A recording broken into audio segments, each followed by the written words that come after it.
Hi guys, मैं हूं लोकुश कश्यप और आप देख रहे हैं मेरा यूट्यूब चैनल ऑल स्टडी 99। जी हाँ गाइस, स्वागत है आपके अपने इस चैनल में।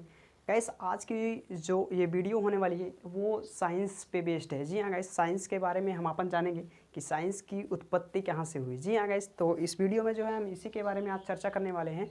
तो गाइस, अगर इस चैनल पर आप पहली बार आएँ तो प्लीज़ इस चैनल को सब्सक्राइब कर लें और वीडियो को लाइक कर दें, और इसी के साथ जो है हम वीडियो में आगे बढ़ते हैं। ओके, तो सबसे पहले हम बात करेंगे साइंस यानी जो हमारा विज्ञान शब्द है। विज्ञान शब्द के बारे में तो अभी हम बात नहीं करेंगे, अभी केवल हम ये बात करेंगे जो है विज्ञान की उत्पत्ति कहाँ से हुई। जी हाँ गाइस, इसके बारे में हम स्टडी करेंगे। तो यहाँ पे हम देख सकते हैं, यहाँ पे विज्ञान की उत्पत्ति। जी हाँ, विज्ञान की उत्पत्ति, विज्ञान की उत्पत्ति। जी हाँ गाइस, अभी हम केवल विज्ञान की उत्पत्ति के बारे में पढ़ रहे हैं गाइस, विज्ञान शब्द की उत्पत्ति के बारे में अभी नहीं। अभी तो हम केवल विज्ञान की उत्पत्ति के बारे में पढ़ रहे हैं, विज्ञान शब्द की उत्पत्ति के बारे में अभी पढ़ेंगे फिलहाल इसी वीडियो में आगे की तरफ। तो बने रहें इस वीडियो में। और अब यहाँ से हम स्टार्ट करते हैं विज्ञान की उत्पत्ति कैसे हुई। जी हाँ गाइस, तो आप लोगों ने एक नाम जरूर सुना होगा जिनका नाम है अरस्तु। जी हाँ, अरस्तु जी का नाम आप सब लोगों ने सुना होगा, जो फादर ऑफ बायोलॉजी के नाम से जाने जाते हैं, जो बायोलॉजी के पिता कहे जाते हैं। जी हाँ गाइस, तो उनका नाम आप लोग सुने हो जरूर, अरस्तु जी। जी हाँ, वहीं से स्टार्ट होती है इनकी कहानी। कहाँ से साइंस की जो है स्टार्टिंग कहाँ से हुई, यानी विज्ञान की शुरुआत कहाँ से हुई। तो अपन इन्हीं के नाम से हम शुरू करते हैं, अरस्तु जी के यहाँ से ही, अरस्तु जी के माध्यम से ही वो शुरू हुई। तो इसी वीडियो में हम जानेंगे और बात करेंगे हम अब अरस्तु के बारे में। ओके, अरस्तु के जन्म की बात अगर की जाए तो इनका जन्म जो है 384, जी हाँ गाइस, 384 ईसा पूर्व हुआ था। जी हाँ गाइस, अगर अरस्तु के जन्म की बात की जाए तो 384 ईसा पूर्व हुआ था। जी हाँ गाइस, अब इन्हीं के बारे में थोड़ा बहुत जान लेते हैं। और इनके एक गुरु थे। जी हाँ, इनके बारे में थोड़ा हम जान लेते हैं गाइस, क्योंकि इन्हीं से जो है विज्ञान की नींव रखी गई और विज्ञान की स्टार्टिंग यहीं से हुई। इनके जो गुरु थे उनका नाम था प्लेटो। जी हाँ गाइस, इनके जो गुरु कौन थे? प्लेटो। जी हाँ, अरस्तु के गुरु कौन थे? प्लेटो थे। और इनका एक शिष्य भी था। जी हाँ गाइस, इनका एक शिष्य था जिसका नाम था क्या? इनका एक शिष्य था जिसका नाम था क्या? सिकंदर। सॉरी गाइस, यहाँ पे हम थोड़ा हटाते हैं। उसका नाम क्या था? सिकंदर। जी हाँ, इतना तो आप सबको पता है। ये वही सिकंदर है जो इतिहास में था, जो बहुत फेमस आदमी था। सिकंदर वो था जो बहुत महान योद्धा था। आप इसके बारे में जाने होंगे इतिहास में अगर जाएंगे तो। वैसे इतिहास की बात ही हो रही है, तो गाइस हमारा जो है साइंस कहाँ से स्टार्ट हुआ हम उसके बारे में अभी फ़िलहाल बात करेंगे। अभी जो है इतिहास तो वो अगर जाएंगे तो हम उधर चले जाएंगे बहुत ज़्यादा। तो अभी के फ़िलहाल में हम यहाँ पर केवल जो हमें जहाँ से विज्ञान की उत्पत्ति हुई हम उसके बारे में जानेंगे। ओके, तो अरस्तु जी का जन्म आप समझ सकते हैं 384 ईसा पूर्व हुआ था। और इनके जो गुरु थे वो गुरु प्लेटो थे। और इनका एक शिष्य था अरस्तु का, उसका नाम था क्या? सिकंदर। जी हाँ गाइस, तो अरस्तु ने एक बुक लिखी थी जिसका नाम था जंतु विज्ञान। जी हाँ, जंतु विज्ञान, जंतु इतिहास, सॉरी गाइस, जंतु इतिहास उसका नाम था। इन्होंने अरस्तु जी ने एक बुक लिखा जिसका नाम था जंतु इतिहास। और इसमें इन्होंने क्या 500, जी हाँ, 500 जीवों का क्या वर्णन किया था? 500 जीवों का वर्णन। जी हाँ, अरस्तु के यहाँ से हम फिर से एक बार आपको बता दें, अरस्तु का जन्म जो है 384 ईस्वी पूर्व हुआ था। और इनके गुरु कौन थे? प्लेटो थे। और इनका जो शिष्य था वो क्या था? सिकंदर। और इन्होंने एक बुक लिखा था क्या? जंतु इतिहास। जी हाँ, जंतु इतिहास, जिसमें इन्होंने 500 जीवों के बारे में जो है वर्णन किया था और बताया था कि ये जो है जीव कैसे प्रजनन करते हैं, कैसे खाते हैं, कैसे रहते हैं, कहाँ पे, ये सारा सब कुछ जो है इस जंतु इतिहास बुक में जो है उन्होंने डिस्क्राइब किया था। यानी केवल 500 जीवों को ही किए थे। जी हाँ, तो ये जीव विज्ञान के क्षेत्र में जो है इतना कार्य किए थे। और उसके बाद अर्थशास्त्र के बारे में भी गाइस इनको बहुत जानकारी थी। तो इसलिए जो है बहुत बड़े दार्शनिक इनको कहा जाता था। क्योंकि दार्शनिक उस वक्त इन्हें इसलिए कहा जाता था क्योंकि जो है तब जो है विज्ञान शब्द का, जो विज्ञान शब्द है हमारा, उसका निर्माण हुआ नहीं था। तो इसलिए जो है अरस्तु या कोई भी उस वक्त के जो ऐसे इंसान थे जो कोई भी थियरी वगैरह देते थे तो उन्हें हम साइंटिस्ट या वैज्ञानिक ना कह करके उस जगह पे जो है हम जो है दार्शनिक यूज करते थे। तो जो है जब विज्ञान शब्द का निर्माण नहीं हुआ था तो उस शब्द की जगह जो है दार्शनिक यूज करते थे। अभी हम जानेंगे विज्ञान शब्द जो है आया कहाँ से, किसने लाया, उसका यूज कैसे हुआ, फिर वो सारा प्रोसेस जानेंगे। तो इस चैनल को आप सब्सक्राइब करके रखें गाइस, आपके लिए बहुत हेल्पफुल रहेगा। जी हाँ गाइस, अब यहाँ पे बात करें, और अरस्तु ने एक थियरी और दी थी, उन्होंने फिजिक्स के एक थियरी दी थी। उन्होंने थियरी उनकी ये थी कि जो हमारी पृथ्वी है, जी हाँ गाइस, उन्होंने कहा था जो हमारी पृथ्वी है और जो हमारा सूर्य है, जी हाँ, मान लीजिए ये हमारी सूर्य है और ये हमारी पृथ्वी। उन्होंने कहा था कि पृथ्वी जो है ना पूरे हमारे ब्रह्मांड का केंद्र है। यहाँ पे गाइस आप ध्यान से समझेंगे, अब यहीं से जो होती साइंस की उत्पत्ति हो रही है। अब देख सकते हैं यहाँ पे पृथ्वी को उन्होंने क्या पूरे ब्रह्मांड का केंद्र माना। मान लीजिए ये हमारा पूरा ब्रह्मांड है, उन्होंने कहा ये पूरा मेरा ब्रह्मांड है, तो इसका जो केंद्र है यानी ये बीच वाला जो भाग है, ये जो केंद्र है ये क्या है, पृथ्वी है, जिसे हम कहते हैं अर्थ। और उन्होंने कहा ये इसके चारों तरफ जो है चक्कर लगाते हैं, क्या, सूर्य भी लगाता है, जो सन सूर्य होता है, और बहुत सारे ग्रह जो थे वो सारे क्या होते थे, पृथ्वी का चक्कर लगाते हैं। किसने कहा था ये, अरस्तु जी ने कहा था। जी हाँ, अरस्तु जी बहुत बड़े दार्शनिक थे उस वक्त। तो उन्होंने ये बताया था कि जो हमारी पृथ्वी है वो क्या पूरे ब्रह्मांड का केंद्र है, और सूर्य जो है उसके चारों तरफ क्या चक्कर लगाता है। इन्होंने एक थियरी यही दी थी, लेकिन बाद में ये थियरी को गलत सिद्ध किया किसने, आइए उसके बारे में अब जानते हैं। तो इनकी जब मृत्यु हो गई, अरस्तु जी ये जो थियरी देके चले गए थे, तो इनकी मृत्यु हो जाने के बाद एक नए साइंटिस्ट आए, एक अगले साइंटिस्ट आए जिनका नाम था कोपरनिकस। जी हाँ गाइस, जिनका नाम था कोपरनिकस। हम यहाँ पे इससे हटा दे रहे हैं, इसको हटा दे रहे हैं। उसके बाद जो है आगे की जो है हम यहाँ पे आगे आपको बताते हैं। ओके, यहाँ पे कैसे स्टार्टिंग हुआ, तो यहाँ पे हम इसे हटा दे रहे हैं। जी हाँ, ये बात करेंगे अब हम अरस्तु जो थे ना, ये कौन सा सिद्धांत दिए थे, यहाँ पे देख सकते हैं। अरस्तु हमारे जो थे ना वो कह रहे थे कि जो हमारा सूर्य है ना ये क्या है, पृथ्वी का चक्कर काटता है। इन्होंने कहा था जो हमारा सूर्य है वो क्या करता है, पृथ्वी का चक्कर काटता है, ऐसे उन्होंने इस प्रकार से बताया था। जी हाँ, मान लीजिए ये हमारा सूर्य है और ये हमारी पृथ्वी है। पृथ्वी को उन्होंने ब्रह्मांड का केंद्र माना था, और सूर्य को कह रहे थे कि वो चारों तरफ चक्कर करता है। सूर्य ही नहीं, जितने सारे ग्रह हैं वो क्या पृथ्वी के साथ चारों तरफ चक्कर काटते हैं। तो फिर उनके बाद जो है अरस्तु के बाद जो है आए एक नए वैज्ञानिक जिनका नाम था कोपरनिकस। जी हाँ, इनका नाम था कोपरनिकस। ये एक साइंटिस्ट आए, और ये क्या एक पादरी थे गाइस, ये बहुत बड़े मैथमेटिशियन भी थे।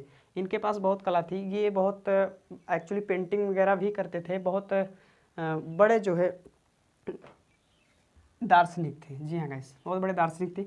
इन्होंने जो है एक थियरी इन्होंने भी दी थी। इन्होंने इस थियरी को जो है गलत सिद्ध करने के लिए उन्होंने कहा कि जो है ये पृथ्वी जो होती है हमारी ना, वो सूर्य का जो है चक्कर काटती है। इन्होंने इस तरीके से बताया है। जी हाँ,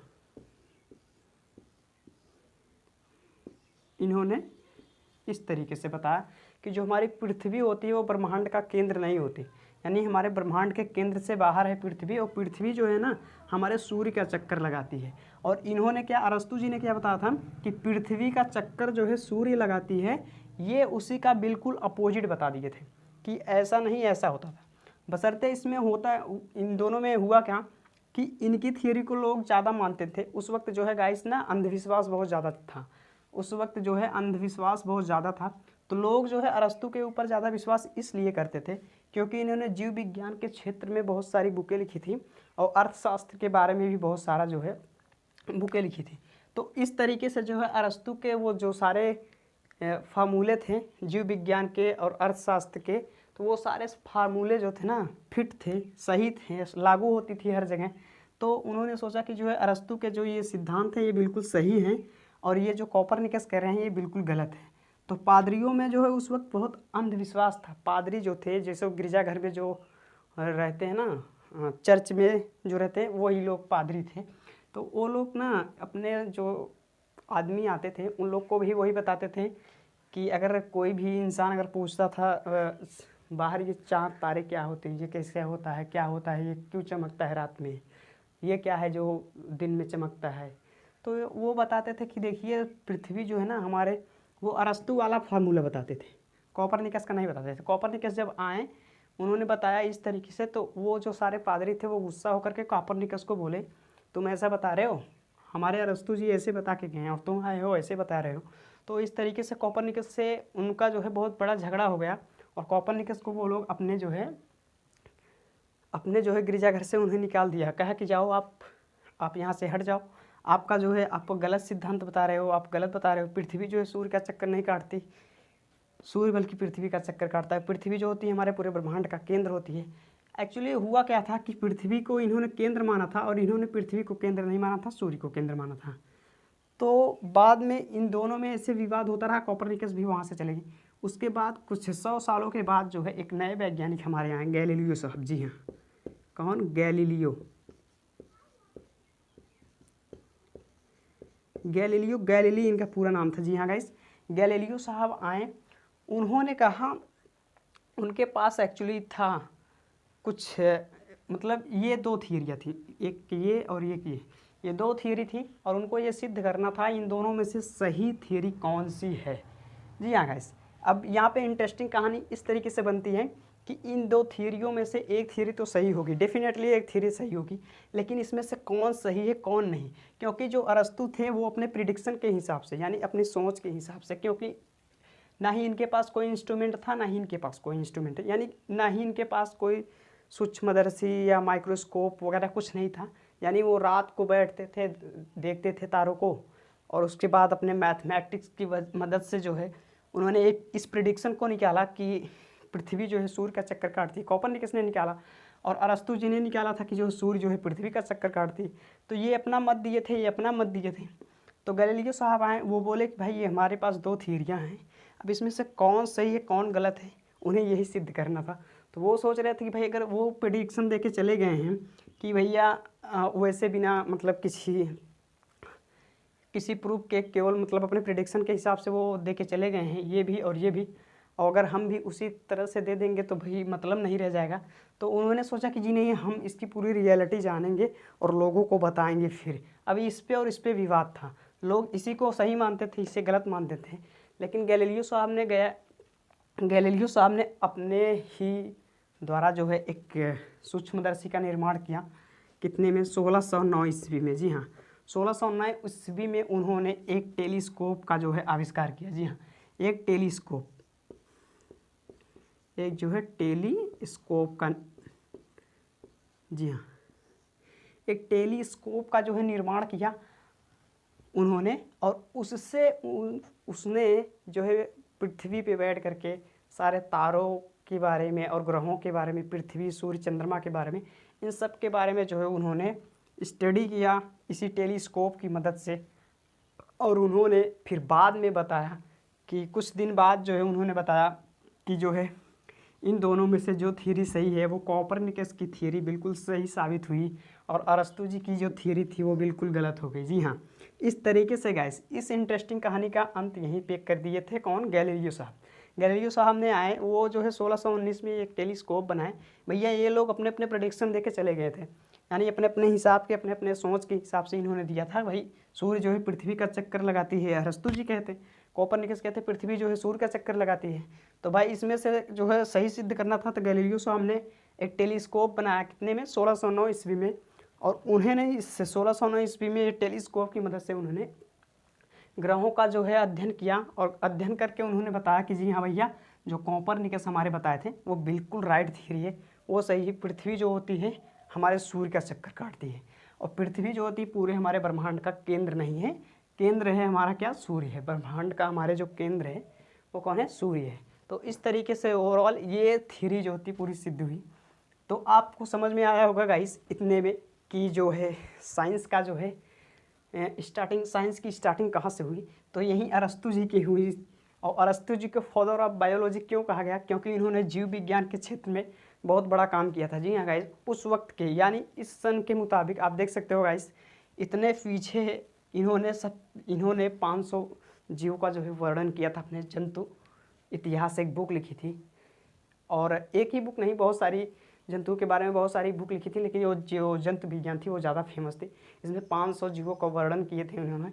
और उसके बाद जो है राजनीतिक शास्त्र और अर्थशास्त्र में इन्होंने बहुत जो है बुक लिखी थी। तो इस तरीके से जो अरस्तु को फादर ऑफ बायोलॉजी यानी जीव विज्ञान का पिता कहा जाने लगा। और कॉपरनिकस ने केवल ये थियरी दी थी भाई। इनकी थियरी जब सिद्ध किए गैलीलियो साहब, तो गैलीलियो साहब को क्या विज्ञान का जो है जनक माना गया। जी हाँ, साइंस के पिता जिसे हम कहते हैं वो क्या कहते हैं, गैलीलियो साहब को। और बायोलॉजी के पिता जो होते हैं वो अरस्तु साहब को। कॉपरनिकस को भैया यहाँ पे कुछ मिला नहीं, लेकिन खैर इनकी जो थियरी थी वो सिद्ध हो गई थी साबित। इसलिए जो है इन्हें जो है बाद में खैर अच्छा लगा होगा। अच्छा क्या लगा होगा, तब तो ये रहे ही नहीं, क्योंकि ये 100 साल के बाद जो है 100 वर्षों के बाद ये किए थे खोज। क्यों, जब कॉपरनिकस की जब मृत्यु हो गई उसके 100 साल के बाद गैलीलियो साहब ने इसकी जो है इनके थियरी को जो है सही साबित किया था। तो गाइस इस तरीके से जो होता है हमारा साइंस का जो है साइंस की उत्पत्ति हुई थी। यानी साइंस की अगर उत्पत्ति की बात करें गाइस, अब आगे हम नेक्स्ट वीडियो में बात करेंगे पार्ट टू में हम बात करेंगे जो है साइंस शब्द की उत्पत्ति कैसे हुई। जी हाँ, साइंस शब्द की उत्पत्ति। ओके, अभी तो हम केवल पढ़ रहे थे साइंस की उत्पत्ति कहाँ से हुई। अब इसके बाद जो है हम पढ़ेंगे साइंस शब्द की उत्पत्ति कैसे हुई।